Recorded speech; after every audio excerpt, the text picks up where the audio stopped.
সূর্য পূর্ব দিক থেকে উঠার সময় পাবে না, পশ্চিম দিক থেকে উঠা শুরু হয়ে যাবে সূর্য। আল্লাহর নবী বললেন তওবার দরজা বন্ধ হয়ে যাবে, আর ওই সময় দক্ষিণ দিক থেকে একটা বাতাস আসবে। সমস্ত ঈমানদার সেই দিন মারা যাবে, কোনো ঈমানদার আর থাকবে না। আল্লাহকে আল্লাহ বলে ডাক দেওয়ার মতো কেউ থাকবে না। আল্লাহ ইসরাফিলকে বলবেন, ইসরাফিল সিংহায় ফুঁক দাও। আল্লাহর এই ফেরেশতা সিংহা হাতে নিয়ে মুখের কাছে নিয়ে আল্লাহর আরশে আল্লাহর দিকে তাকায় থাকে, একটা সেকেন্ডের জন্য এদিক আর ওদিক করে না। কখন রব হুকুম দিবে সিংহায় ফুৎকার দেওয়ার জন্য, যখন সিংহায় ফুৎকার দিবে, কুরআন বলতেছে ইদাস সামাউল ফাতারাত, আকাশ ভেঙ্গে ভেঙ্গে ভেঙ্গে ভেঙ্গে পড়তে থাকবে।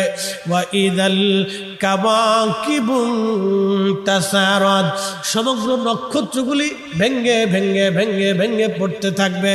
ওয়া ইদাল বিহারু ফুজ্জিরাত, সমুদ্রের তলদেশ উদ্দোলিত হয়ে যাবে, সমগ্র পানিগুলি পৃথিবীর উপরে আছার মারবে, আর ধুয়ে ফেললে সব পৃথিবীবাসীকে নিয়ে যাওয়া হবে।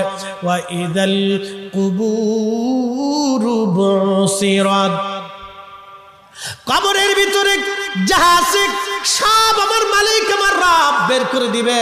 কবর থেকে মানুষ বের হইয়া সেই দিন হাসরের ময়দানের দিকে দৌড়াইতে থাকবে, সবাই উলঙ্গ থাকবে, কিন্তু আমার নবীকে আল্লাহ ৭০,০০০ ফেরেশতা বেষ্টন করাইয়া জান্নাতের পোশাক পরাইয়া মহাসম্মানে ফেরেশতারা মিছিল দিয়ে দিয়া আমার নবীকে হাসরের ময়দানে মাকামে মাহমুদে বসাবে। একবার জোরে বলা যাবে কি আল্লাহু আকবার।